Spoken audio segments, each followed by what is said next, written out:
বন্ধুরা, ড্রাগন গাছের ফুল থেকে উন্নত মানের ফল পাওয়ার জন্য এবং ফুলটি যাতে ঝরে না যায় সেই সমস্যা থেকে মুক্তি পাওয়ার জন্য আমাদের ফুলগুলি অবশ্যই হ্যান্ড পলিনেশন করে দিতে হবে। তাহলে উন্নত মানের ফল পাওয়া যাবে। কাজটি রাত্রিবেলা করতে হবে, কারণ ড্রাগন ফুল কিন্তু একমাত্র রাত্রিবেলায় ফোটে এবং পরের দিন সেগুলো চুপসে যায়। তো আমাদের এর জন্য একটি কটন বাড নিতে হবে। যদি কটন বাড না থাকে তাহলে একটি যে কোনো কাঠিতে তুলো পেঁচিয়ে করা যায় এবং একটি কাপ নিতে হবে, পরিষ্কার কাপ।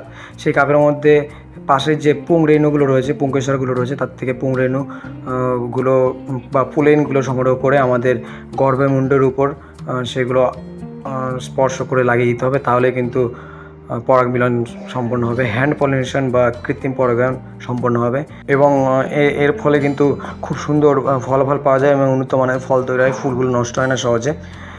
এছাড়া এই ড্রাগন গাছে ফুল না আসলে কী করতে হবে, ফুল আসার পর কী না করতে হবে, এই সমস্ত সব কিছু নিয়ে কিন্তু একটি বিস্তারিত ভিডিও আমার চ্যানেলে দেওয়া আছে।